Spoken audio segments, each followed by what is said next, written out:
Hello students, मैं हूं Jitendra Ajmera the crazy programmers की तरफ से। वो आज वाले वीडियो में हम आपके लिए लेकर के आए हैं एक बहुत ही ज़्यादा इंटरेस्टिंग टॉपिक, जो कि है 32 bit and 64 bit operating systems. अभी हमारी ऑपरेटिंग सिस्टम की सीरीज चल रही है, जिसके अंदर हमने अभी तक कई सारे इंटरेस्टिंग वीडियोस बनाए हैं। उनके लिंक आपको डिस्क्रिप्शन बॉक्स में अवेलेबल हो जाएंगे। अब अगर बात करें तो इस वाली वीडियो में हम डिस्कस करने वाले हैं एक ऐसा टॉपिक जो कि सभी ने फेस किया होगा कि ये चीज़ होती क्या है और आखिर इसका डिफरेंस क्या है। ठीक है, 32 बिट एंड 64 बिट। जब आप नया सिस्टम खरीदते हैं और ऑपरेटिंग सिस्टम इंस्टॉल कराते हैं, तब आपसे दो चॉइस पूछी जाती है, 32 बिट वाला ऑपरेटिंग सिस्टम या 64 बिट वाला ऑपरेटिंग सिस्टम। प्राइस में इतना ज़्यादा वेरिएशन नहीं होता है। ठीक है, दोनों के प्राइस में थोड़ा कम ही अंतर होता है, लेकिन फिर भी जब ये चॉइस पूछी जाती तो हमें तो पता ही नहीं होता कि ये होता क्या है भाई, 32 बिट क्या और 64 बिट क्या है। और हम कैसे डिसाइड करें? फिर हम सोचते हैं जो भी हो, चलो ज़्यादा वाले ही ले लो, 64 बिट अच्छा है, 64 बिट ले लो। कुछ लोग सोचते हैं यार चलो थोड़े से पैसे बचे, क्या ज़्यादा फर्क पड़ा है, 32 बिट ले लो। उसी तरह से जब भी हम कोई सॉफ्टवेयर एप्लीकेशन इंस्टॉल करते हैं, तब भी ये वहाँ पे अक्सर कुछ ऐसी एप्लीकेशन जो कि टेक्निकल लेवल पे जाकर इंस्टॉल हो रही है, वो पूछती है 32 बिट है 64 बिट। जैसे आप DBMS की कोई एप्लीकेशन इंस्टॉल कर लीजिए, सपोज लाइक माई SQL, तो वहाँ पे आप जब डाउनलोड करने जाएंगे तो आपको वो ऑप्शन पूछा जाएगा कि भाई कौन से ऑपरेटिंग सिस्टम पर इंस्टॉल करना है। तो वहाँ पे लिखा हुआ था विंडोज़ 32 बिट, विंडोज़ 64 बिट। अब आप फिर परेशान कि यार ये क्या है। ठीक है, तो ये जो होता है ये आपका ये जो प्रॉब्लम है, हम इस वाले वीडियो में क्लियर करने वाले हैं। ठीक है, तो अगर बात करें, दो टाइप के प्रोसेसर्स जो हैं वो एग्जिस्ट करते हैं आज के टाइम में। एक होता है 32 बिट प्रोसेसर, एक होता है 64 बिट प्रोसेसर।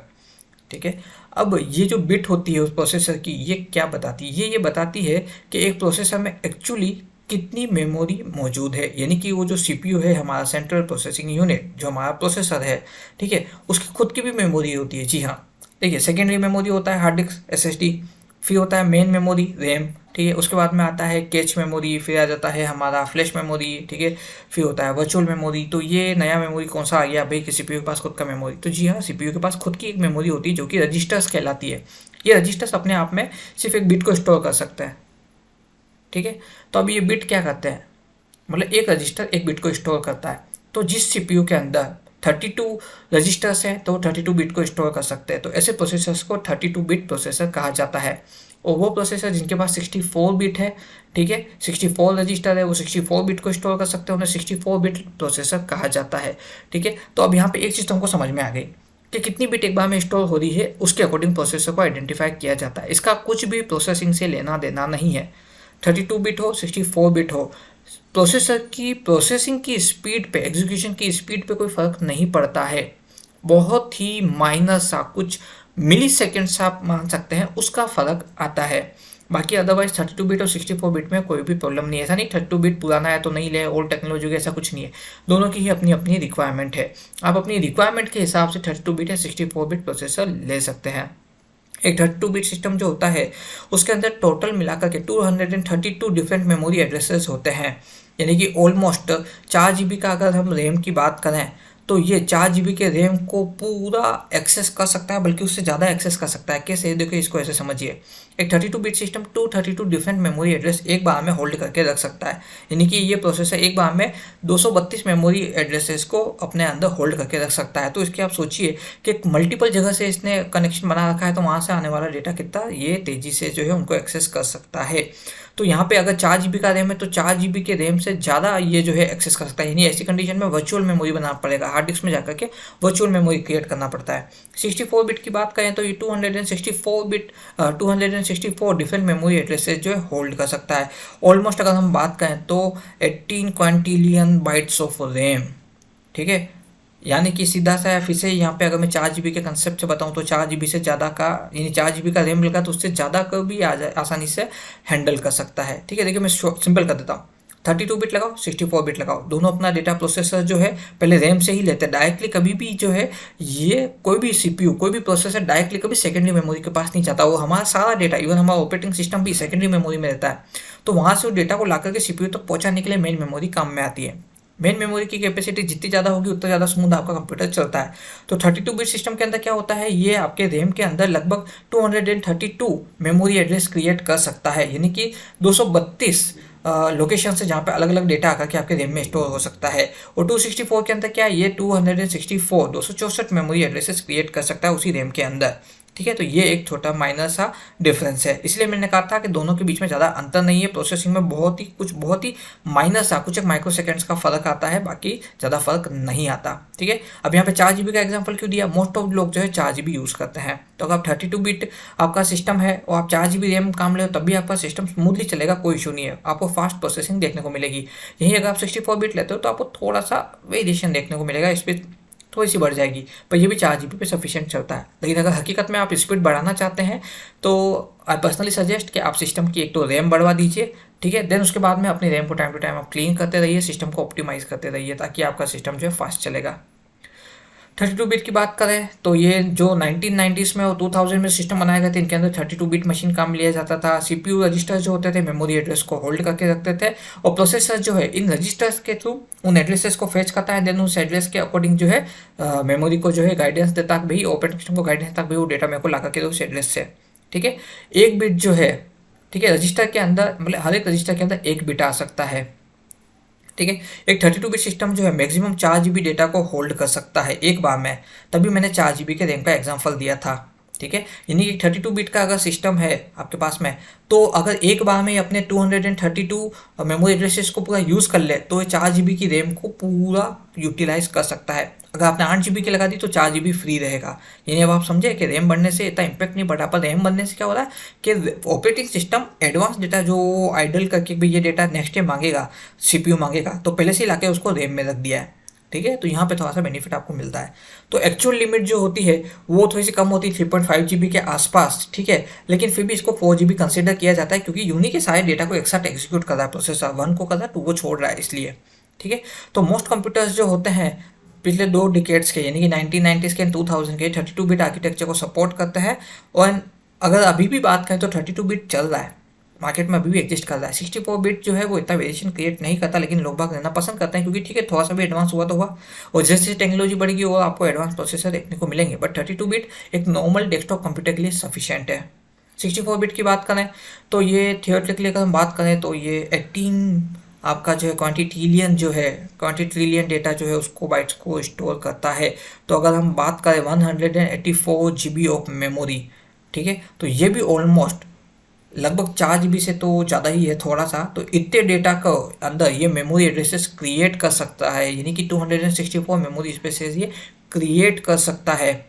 ठीक है, और आज के टाइम में अगर हम बात करें तो मोस्ट ऑफ कंप्यूटर में तो 8 GB रैम होता है, और अगर 64 बिट प्रोसेसर है तो इससे क्या होगा कि आपको थोड़ा सा प्रोसेसिंग में बेनिफिट मिल जाएगा, क्योंकि ये 4 GB से थोड़ा ज़्यादा इस्तेमाल करता है, जबकि 32 बिट 4 GB से थोड़ा सा कम में 3.5 के आसपास चलता है।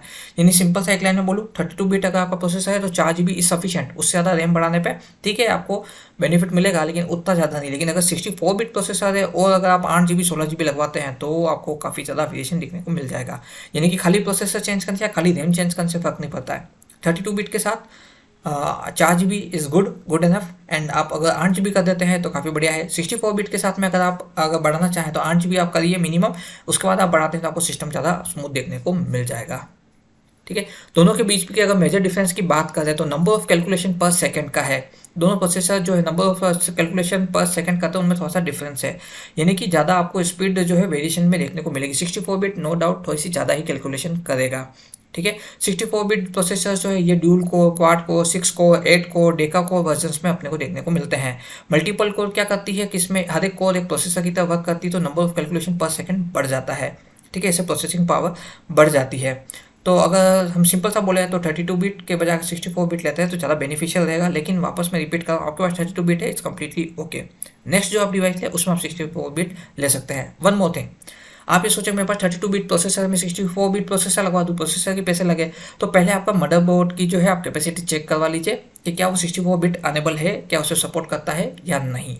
ठीक है, उसके बाद में ही आप प्रोसेसर पे पैसे खर्च कीजिएगा।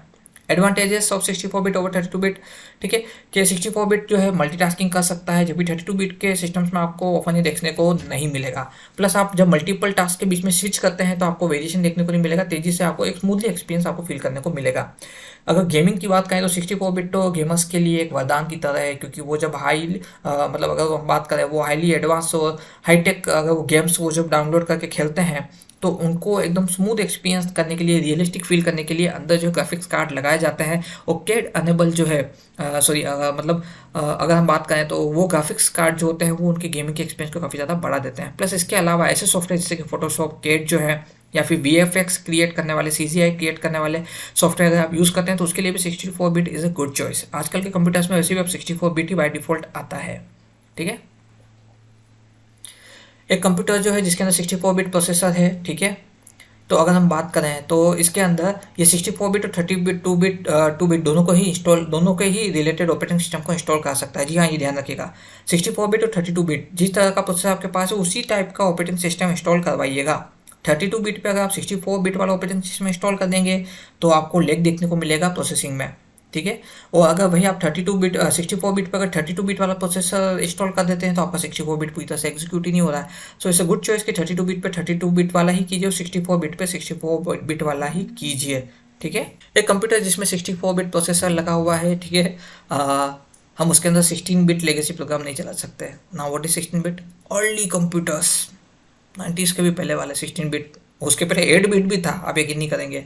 तो 16 बिट लेगेसी प्रोग्राम तो 64 पे चल ही नहीं सकता, फेल हो जाएगा। बहुत सारे 32 बिट प्रोग्राम भी जो हैं वो 64 बिट पे चलते हैं नहीं चलते हैं, ये एक मतलब रन टाइम पे डिसाइड होता है। हम कह नहीं सकते कि 32 बिट अनेबल प्रोग्राम जो है वो 64 बिट पे स्मूथली चल जाएगा, हो सकता है वो ना चले, क्योंकि अक्सर क्या होता है प्रोसेसर CPU जो होते हैं अपने टाइम वेस्ट को रोकने के लिए उस प्रोग्राम को एक्सेस नहीं कराता। प्लस ऑपरेटिंग सिस्टम जो होते हैं, देखिए उनका भी रोल है, बिट के हिसाब से ये ऑपरेटिंग सिस्टम भी आता है। 32 बिट प्रोसेसर के लिए अलग ऑपरेटिंग सिस्टम है, 64 बिट के लिए अलग ऑपरेटिंग सिस्टम है।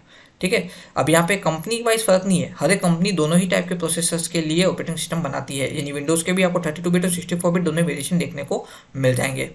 तो कुल मिलाकर के 64 बिट प्रोसेसर है तो इट्स नॉट नेसेसरी कि 32 बिट वाली जो ऑपरेटिंग सिस्टम और प्रोसेसर सपोर्ट करने वाली एप्लीकेशन आपके 64 बिट पर स्मूथली चल ही जाए।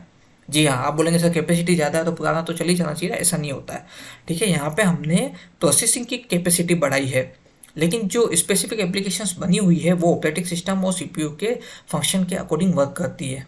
ठीक है, ये थोड़ा सा टफ हम बोल सकते हैं कि हमने प्रोसेसिंग स्पीड बढ़वा दी और हमारा पुराना प्रोग्राम नहीं चल रहा, इसलिए मैंने कहा था 32 बिट आज भी चलता है। ठीक है, सो ये था ऑल अबाउट 32 बिट और 64 बिट। मैं उम्मीद करता हूँ वीडियो आपको अच्छे से समझ में आ गया होगा। फिर भी अगर आपके मन में कोई भी डाउट है, कोई भी क्वेरी, कोई भी सजेशन, कोई भी फीडबैक तो हमें कमेंट बॉक्स में लिख करके बताएं। हमारे इस वीडियो को लाइक कीजिए और चैनल को सब्सक्राइब कीजिए ताकि इसी तरह के वीडियो की नोटिफिकेशन आपको आगे भी मिलते रहेंगे। इस वीडियो के नोट्स आपको डिस्क्रिप्शन बॉक्स में अवेलेबल हो जाएंगे। हमारे इस वीडियो को लाइक कीजिए और चैनल को सब्सक्राइब कीजिए ताकि इसी तरह की वीडियो की नोटिफिकेशन आपको आगे भी मिलते रहेंगे। द क्रेजी प्रोग्रामर्स की तरफ से आज के लिए बस इतना ही।